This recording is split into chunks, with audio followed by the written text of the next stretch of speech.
Everyone, this is KIREI for Arden Creative Studio, and I'm using the brand new Vintage Makers collection designed by Katie Pertiet. Now, I have quite a few photos. I've pulled out 5 or 6 small photos. I was hoping to get 6 on, but I don't in the end. I think I just stick with the 5, and then I got one slightly larger photo. And what I wanted to do was create a bit of a stenciled background using this new Fancy Flourish Stencil. And I've just pulled out Distress Oxide in Speckled Egg to add a sort of bluey green background.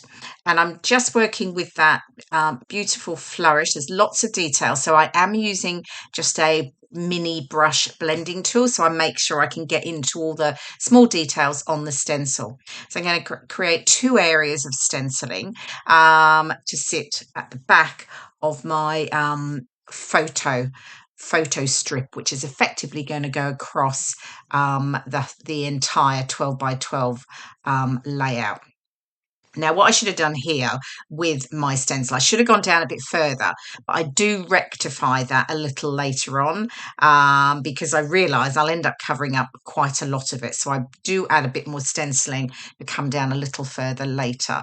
And then I'm just going in and adding some splatters with the Distress Oxides. Now, what I do after they dried, I just came back in with a foam blending tool and added a little bit more of the Distress Oxide over the top because I felt I just wanted a little bit more of the colour to pop. Now, I've now pulled out, these are papers from the 6x8 paper pad, and I've also used one from the Foundations paper pad. And I've just created a sort of vertical strip as a mount or as a shelf, if you like, for my photos.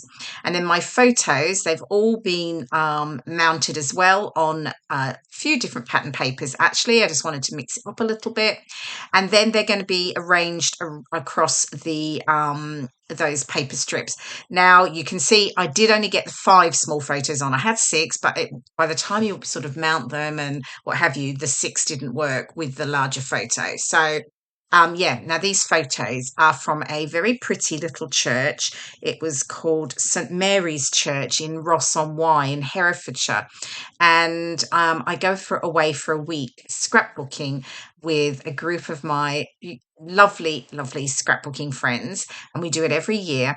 And we went out one day into Ross-on-Wye and we did one of the treasure trails. It's like it's a bit like a trail that you can take around the town. You have to answer questions and then you find out where you're going next. So it's really good fun. We've done a few of them, and it brought us to this really lovely church. But when we went inside, it's actually got really unusually lots of hedgehog icons everywhere, particularly in sort of old family crests dating right back to the 17th century. There are some more modern hedgehog icons on sort of newer memorials, but yeah, it was really unusual. So we had loads of fun going around and searching them all out. So that's what my pictures are of some of those hedgehog icons that are all around the church. So, and because of the colours, and it was a church and that, I thought they went really well with this particular collection. So yeah, so photos stuck down. I did stick them down, if you notice, with foam pads on the top edge, and then they're stuck flat on the bottom. Just gives me that little bit of dimension.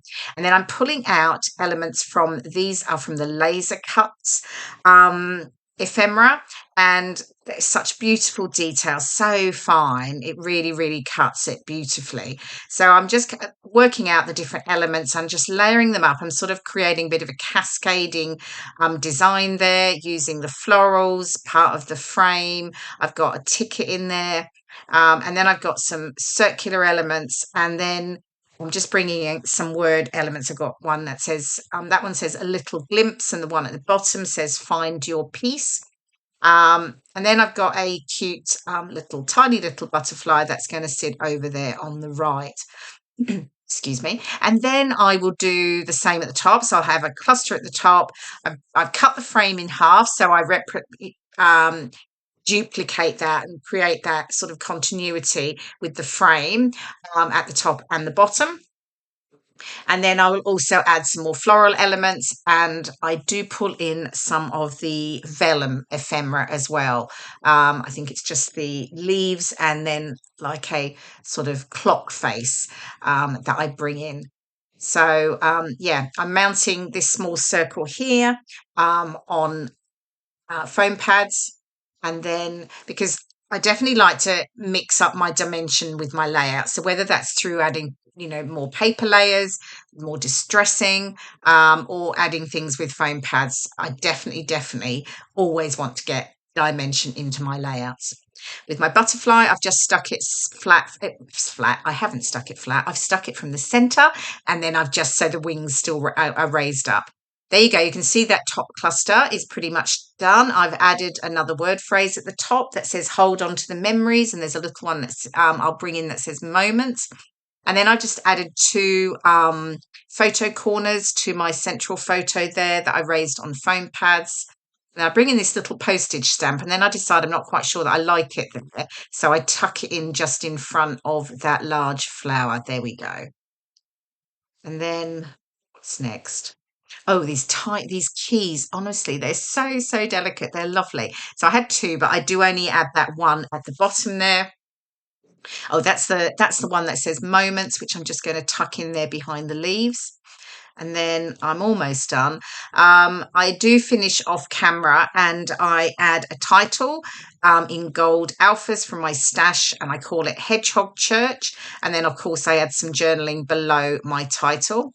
And then I finish off with just a little bit of stamping. This is using the Maker's Mark clear stamp set, and I'm just using it with Distress Oxide in Walnut Stain. Just adding a few of those. I'm stamping off first because I just want a very subtle sort of circle stamp dotted around my layout. And then, oh, and I did add some gold splatters to the background as well. So, yeah. Anyway, here we go. Here is the final layout, and the detail pics are coming up now. I hope you've enjoyed watching the layout come together and you get some inspiration. Thanks so much for watching, and I'll see you again soon. Bye for now.